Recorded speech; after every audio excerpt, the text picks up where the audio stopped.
मजहब की लड़ाई हर जगह है, फिर वो हिंदुस्तान हो पाकिस्तान, हर जगह आपको लोग अपने धर्म के लिए लड़ते मिल जाएंगे। हिंदू कहता है मुसलमान बुरे हैं, मुसलमान कहता है हिंदू बुरे हैं। ऐसे ही हर धर्म के लोग अपने धर्म को सही और दूसरे के धर्म को गलत बताते हैं।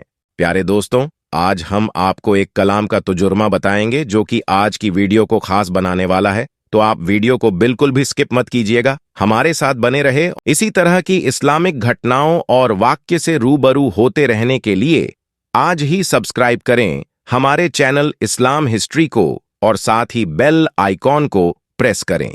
आने वाली है यानी कयामत करीब आ पहुंची, उस दिन की तकलीफों को अल्लाह के सिवा कोई दूर नहीं कर सकेगा। ए काफिरो, क्या तुम इस कलाम पर ताज्जुब करते हो और हंसते हो? अल्लाह का कलाम है और अल्लाह से ज्यादा बेहतर इस दुनिया को पाक पवित्र करने का तरीका दुनिया का कोई विद्वान नहीं बता सकता। Allah made the world, Allah created the human being on the world, on the earth. जमीन पर इंसानों को पैदा करने वाला अल्लाह, इंसानों को पैदा करने वाली जात अल्लाह। और अल्लाह बेहतर जानता है कि इंसान की कैसे इस्लाह हो सकती है, इस जमीन पर बुराई का खात्मा कैसे होता है।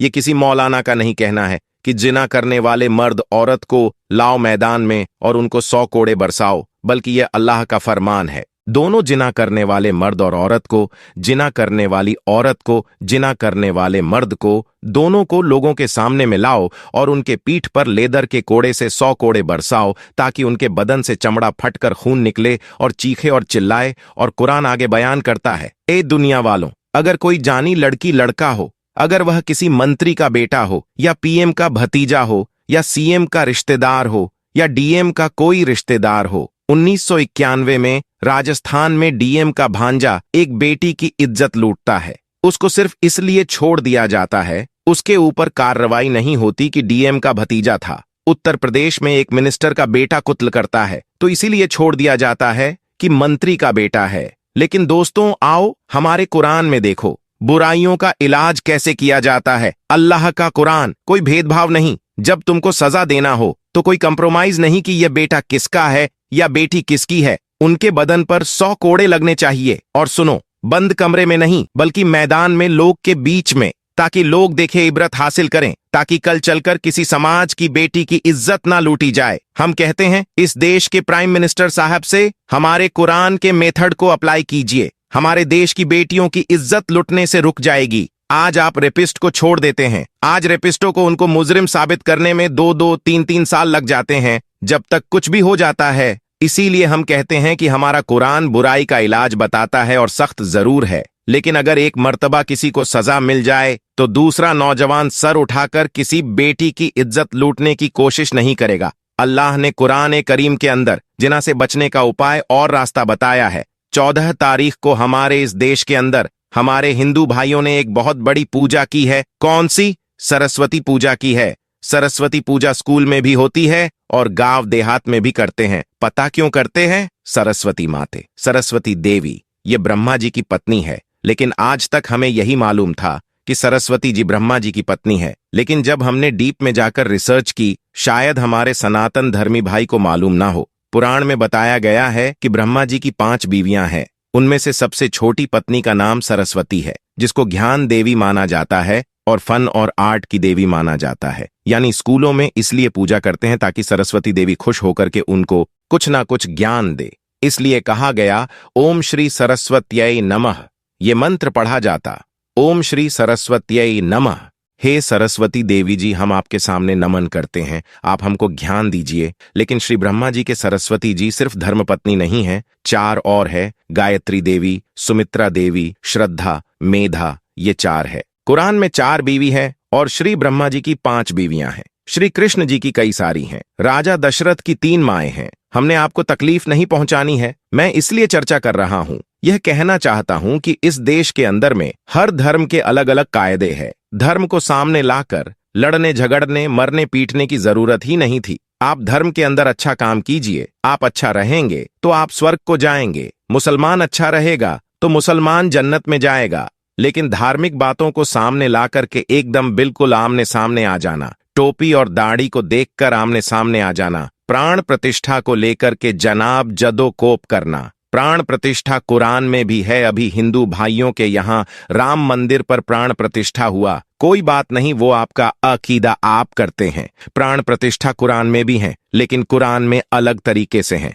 कुरान में अल्लाह ने हजरत आदम का प्राण प्रतिष्ठा की है। आदम को जब अल्लाह ने बनाया, प्राण प्रतिष्ठा का मतलब जान मूर्ति में रखना, तो यहाँ पर अल्लाह ने हजरत आदम की मूर्ति में, उनके जिस्म में अल्लाह ने जान डाली। तो ये बात तो हमारी समझ में आती है कि अल्लाह किसी इंसान को जान डाले तो समझ में आती है, लेकिन आपके यहाँ प्राण प्रतिष्ठा का अलग कॉन्सेप्ट है कि आपके यहाँ ईश्वर की बॉडी के अंदर में इंसान जान डालता है। खैर, वो अलग एक कॉन्सेप्ट है, लेकिन इसको लड़ाई का विषय बना लेना, इसको झगड़े का मुद्दा बना लेना कहीं से कहीं तक जायज नहीं है। धर्मो रक्षति रक्षत का तर्जुमा ये है कि धर्म की जो अच्छाई है, जो अच्छी बातें हैं, उस पर अमल कर लीजिए, तो धर्म उन अच्छाइयों की वजह से आपकी रक्षा करेगा। इस्लाम में यही कॉन्सेप्ट है। अगर मुसलमान नमाज पढ़ता है तो नमाज बेहयाई बुरी बातों से मुसलमानों को रोक देती है। अगर मुसलमान सदका देता है तो सदका इंसानों को तबाह और बर्बाद होने से रोक देता है। अगर मुसलमान नमाज रोजा रखता है तो रोजे की वजह से उसके अंदर पाकीज़गी आती है।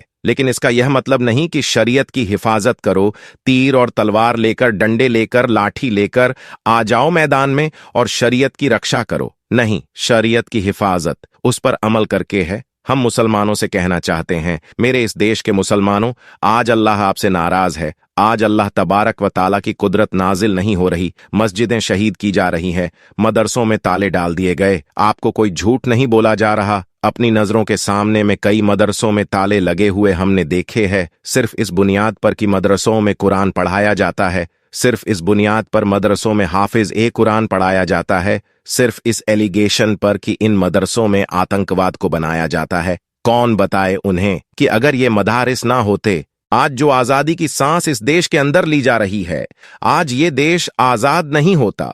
हमारी ये देश की मट्टी आज आजाद नहीं होती। इन्हीं मदारिस की कुर्बानियों की वजह से हमारे 65,000 उल्मा इकराम फांसी के फंदे पर लटक गए, तब जाकर उन्होंने देश को आजाद किया था। जरा बताओ, कोई था उस वक्त अंग्रेजों से लोहा लेने के लिए? जब वो शहीद हो गए उसके बाद मैदान में कौन आया था? क्योंकि 1799 में लास्ट लड़ाई, आखिरी जंग हुई थी। उसके बाद तकरीबन 25-30 साल तक अंग्रेज के सामने में कोई खड़ा होने की जरूरत नहीं कर रहा था। उस वक्त अगर कोई सबसे पहले अंग्रेज के सामने में सर पे कफन बांधकर आया तो मदरसों के एक आलिम दीन मौलाना सैयद अहमद शहीद बरेलवी रहमतुल्लाही मैदान में आए और सैयद शाह इस्माइल उनके साथ आए और 50 लोगों को लेकर 1831 को बालाकोट की पहाड़ी पर अंग्रेज से मुकाबला करते करते 50 लोग शहीद हो गए। लेकिन देश की आजादी के लिए टीपू सुल्तान के बाद मैदान में कोई आता है, एक आलिम ए दीन मैदान में आता है और उस आलिम दीन का ताल्लुक एक मदरसे से था। मेरे भाइयों, अगर मदारिस ना होते, जरा बताओ, शाह वली उल्लाह होते, शाह वली उल्लाह ना होते तो शाह अब्दुल अजीज ना होते, शाह अब्दुल अजीज ना होते तो हाजी इमदादुल्लाह ना होते, हाजी इमदादुल्लाह ना होते तो हाजी मौलाना कासिम नानोतवी ना होते, कासिम नानोतवी ना होते तो शेखुल हिंद ना होते, शेखुल हिंद ना होते। इनके 2 बड़े शागिर्द हैं और मौलाना शेखुल इस्लाम हुसैन अहमद अमदनी। कौन है? उबैदुल्ला सिंधी, जिन्होंने अंग्रेजों को भगाने के लिए तुर्की तक जाकर अपने इस देश को बचाने के लिए तहरीक को मजबूत करता रहा। जलियांवाला बाग में जो जनरल डायर के सीम्प तोप के सामने कोई खड़ा था, 1500 लोग शहीद किए गए थे। उस कुएं को देख सकते हैं जहां पर 900 लोग दफन कर दिए गए थे। उन गोलियों के निशान को देख सकते हैं जो आज भी वहां पर मौजूद है। वहां पर अगर कोई अंग्रेज का मुकाबला कर रहा था, जो 2 लाख फौज को लेकर के पहुंचा था, मशीन गन सामने थी और सीना सबसे पहले किसी का था, तो मौलाना शौकत अली रहमतुल्लाह अल का था। और जनरल डायर से कहा कि मैं नहीं डरता। जनरल डायर चला गोली। जलियांवाला बाग में सिर्फ एक ही रास्ता है, चारों तरफ से उसी रास्ते में मशीन गन लगा के पूछता कि बताओ कौन बचाएगा तुम्हें? उन्होंने कहा कि हम इस देश को मरते मरते आजाद कर देंगे, लेकिन तुम्हारे लिए इस देश को नहीं छोड़ सकते। अगर मौलाना मदारिस ना होते, मौलाना शौकत नहीं आते, अगर यह मदारिस नहीं होते तो 65,000 उलमाओं ने जो अंग्रेज को भगाने के लिए कुर्बानी पेश की है, आज ये देश आजाद नहीं होता। आजाद हुआ है तो हमारे मदरसों में पढ़ाने वाले उल्मा के बदौलत की वजह से आजाद हुआ। और ये कहते हैं कि नहीं, इन मदरसों से कुछ नहीं होता। इन मदरसों में वफा सिखाया जाता है। इन मदरसों में रब्बे जुल जलाल के साथ कैसे उनकी इबादत की जाती है वो बताया जाता है। मेरे हिंदू भाइयों, मेरे मुसलमानों, हिंदू भाइयों से यह कहूंगा कि हमारे कुरान में जो भी अहकामात है गलत नहीं है। खुसूस औरत के ताल्लुक से जो पर्दा है वह वेदों में भी है। औरत के लिए जो पर्दा है कुरान में भी है। पर्दा करो, घरों में रहो, वेदों में भी है। जिस घर में बेटी की इज्जत होती है ईश्वर की बरकत होती है। कितना अच्छा तर्जुमा है। हमने रिसर्च की है। हमने किसी किताब से नहीं लिया, हमने भी वेदी में पढ़ा है। आप भी पढ़ सकते हैं। आपको जो अच्छा लगे उसका स्क्रीनशॉट ले लो या हाईलाइट करके रख लो। तो कुरान में कोई हुक्म ऐसा नहीं है कि जो किसी को नुकसान देता हो। मेरे मुसलमानों, बस मैं आज यही कहूंगा कि इस वक्त अल्लाह की मदद नहीं आ रही है। मदारिस बंद किए जा रहे हैं, मस्जिदें शहीद की जा रही। 200 साल पुरानी मस्जिदों पर नोटिस आ गई। एक मस्जिद थी दिल्ली में 600 साल पुरानी, वो भी शहीद कर दी गई। एक तो पहले से शहीद कर दी गई मस्जिद। एक झानवापी का झगड़ा तो सामने ही है, इसके ऊपर एक लंबी चौड़ी तहकीक है। मस्जिद झानवापी के ताल्लुक से क्या औरंगजेब ने इसको तोड़ा? मंदिर तोड़ करके मस्जिद बनाई, गलत हिस्ट्री है। लेकिन इतना बता देता हूं कि औरंगजेब ने किसी मस्जिद को, किसी मंदिर को तोड़कर मस्जिद नहीं बनाई, क्योंकि इस्लाम में किसी मंदिर को या किसी जगह को जबरदस्ती कब्जा करके मस्जिद नहीं बनाई जा सकती। गुनाह है, बहुत बड़ा गुनाह है। इसीलिए इस्लाम में, शरीयत में पहले से मना है कि अगर किसी की धार्मिक स्थल को कोई मंदिर है, हम ताकतवर हैं, वहां के मुखिया हैं, हम चाहे तो मंदिर को तोड़ सकते हैं, लेकिन हम बनाएंगे क्या? इस्लाम कहता है कि नहीं, बिल्कुल नहीं। किसी की गजब की गई जमीन पर आप मस्जिद नहीं बना सकते। तो औरंगजेब तो बहुत बड़ा धार्मिक था, किसी को तकलीफ नहीं दी थी उन्होंने। और भी बहुत सी गलतफहमियां इस्लाम धर्म के बारे में हैं लोगों के बीच। जैसे बहुत सारे देशों को दाढ़ी रखने वाले आदमी और बुर्का पहनने वाली महिलाओं से डर लगता है। लोगों से लगने वाले इस अनजान से डर को इस्लामोफोबिया कहा जाता है। चलिए आज आपको इस्लाम से जुड़ी कुछ रोचक बातें बताते हैं जो आपने पहले नहीं सुनी होगी। नंबर 1, सारे अरबी मुस्लिम नहीं हैं। सारे अरबी लोग मुस्लिम नहीं हैं। उनमें ईसाई, बौद्ध, यहूदी, एथेस्ट भी हैं। इसके बावजूद इंडोनेशिया में मुस्लिम आबादी ज्यादा है। नंबर 2, मुस्लिम लोग मोहम्मद और मक्का की पूजा नहीं करते। इस्लाम के अंतिम धर्मगुरु मोहम्मद साहब हुए, उनके लिए सबके मन में आदर है, लेकिन उनकी पूजा नहीं की जाती है, क्योंकि अल्लाह के अलावा अगर कोई किसी और की पूजा करता है तो उसे पाप समान ही समझा जाता है, जिसे शिर्क कहा जाता है। मक्का और मोहम्मद दोनों को इस्लाम में बहुत माना जाता है, लेकिन उनकी पूजा नहीं की जाती है। नंबर 3, अल्लाहू अकबर डर वाला शब्द नहीं है। अल्लाहू अकबर का मतलब है अल्लाह महान है। मुस्लिम लोग अपने दुख, दर्द और चिंताएं मिटाने के लिए ऐसा कहते हैं। जो व्यक्ति मुसलमान नहीं है वह इसका अर्थ लगा सकता है कि ईश्वर महान है। नंबर 4, यीशु के लिए खास जगह मोहम्मद पैगंबर साहब के मकबरे के पास ही यीशु के लिए खास जगह है। माना जाता है कि एक दिन यीशु आएंगे और उन्हें यहां दफनाया जाएगा। नंबर 5, सारी मुस्लिम औरतें हिजाब नहीं पहनती। बुर्का या हिजाब का मतलब अपने आप को ढकना है, लेकिन मुस्लिम औरतों के लिए यह अनिवार्य नहीं है। वह भी मॉडर्न कपड़े पहन सकती हैं, बस आपके शरीर का कोई हिस्सा दिखाई नहीं देना चाहिए। नंबर 6, इस्लाम में शराब और सिगरेट पर पाबंदी। शराब और सिगरेट एक धीमा जहर है और जो भी चीज आपको मार सकती है, इस्लाम उसकी आज्ञा नहीं देता। इस्लाम में आत्महत्या वर्जित है। इसके साथ ही इन चीजों के सेवन के बाद व्यक्ति बुरे काम भी करता है। नंबर 7, गर्भपात। इस्लाम में बच्चे के भ्रूण को मारने पर प्रतिबंध है। हाँ, अगर मां की जान को खतरा है तो ऐसा किया जा सकता है। नंबर 8, दुनिया का दूसरा बड़ा धर्म है इस्लाम। दुनिया का दूसरा सबसे बड़ा और तेजी से बढ़ता हुआ धर्म है। 2050 तक यह ईसाई धर्म के बराबर हो जाएगा। नंबर 9, मैरी या मरियम का नाम जितना बाइबल में लिया गया है उससे कहीं ज्यादा कुरान में लिया गया है। नंबर 10, मुसलमानों ने यहूदियों को बचाया था। द्वितीय विश्व युद्ध में बहुत से मुसलमानों ने नाजियों से यहूदियों को बचाने के लिए अपने जीवन का बलिदान दिया था। नंबर 11, मुसलमान हिंसा नहीं चाहते। हिंसा इस्लाम के खिलाफ है। इस्लाम का मतलब है शांति और लोगों को दृढ़ता से इसका पालन करना चाहिए। इस्लाम मानवता पर आधारित है और मोहम्मद साहब ने तो उन लोगों को भी प्यार किया जिन्होंने उन पर कचरा फेंका था। जो व्यक्ति अपने आप को मुसलमान कहता है और हिंसा फैलाता है, इस्लाम ऐसे व्यक्ति को स्वीकार नहीं करता है। नंबर 12, यात्रा।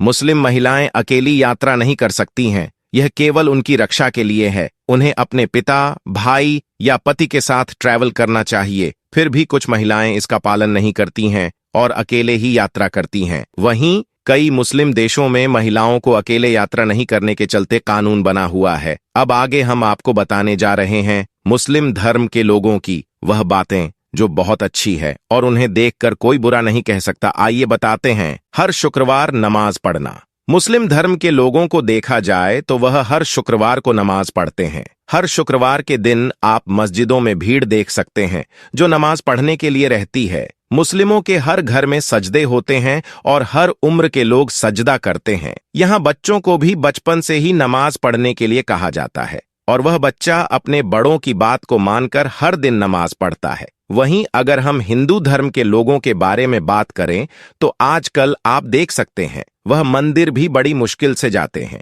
कुछ ही प्रतिशत ऐसे लोग बचे हैं जो अपनी श्रद्धा भक्ति से मंदिर में दर्शन करते हैं, क्योंकि अधिकतर लोगों को किसी न किसी मन्नत के चलते मंदिर जाते हुए देखा जाता है। बात करें बच्चों की तो बच्चों को भी हिंदू धर्म में बचपन से ना रामायण पढ़ने के लिए कहा जाता है, ना भगवद गीता। वहीं अगर ब्राह्मण के बच्चों से आप एक श्लोक पूछ लो तो उन्हें वह भी याद नहीं है। तो अब आप ही बताइए कि मुसलमान लोगों की यह बात अच्छी है या नहीं। मुसलमान रखते हैं दाढ़ी और लगाते हैं टोपी। मुसलमानों को अक्सर आप सभी ने दाढ़ी रखे हुए और टोपी पहने हुए ही देखा होगा। मुसलमानों में यह भी एक नियम है जिसे वह मानते हैं। वहीं अगर हिंदुओं के बारे में बात करें तो कई रीति रिवाज है जिन्होंने उन्होंने सूली पर चढ़ा दिया है। हिंदू ब्राह्मणों के बारे में बात करें तो वह जनेऊ पहनने से लेकर तिलक लगाने तक से कतराते हैं। आजकल के बच्चों को देखा जाए तो वह मॉडर्न हो चुके हैं और उन्हें जनेऊ पहनना, तिलक लगाना बहुत बुरा लगता है। वहीं मुसलमानों में छोटे से छोटे बच्चे आपको टोपी पहने दिख जाएंगे। वहीं दाढ़ी भी हर किसी बड़ी उम्र के व्यक्ति में नजर आएगी। नियमों को मानते हुए सभी मुसलमान कार्य करते हैं, लेकिन हिंदुओं में कहीं ना कहीं यह नियम मिट्टी में मिलते हुए नजर आ रहे हैं। प्यारे दोस्तों, आज की वीडियो में बस इतना ही। आपको वीडियो में मिली जानकारी कैसी लगी हमें जरूर बताइए। इसी के साथ वीडियो को लाइक करें, शेयर करें और चैनल को सब्सक्राइब करना ना भूलें। अल्लाह हाफिज।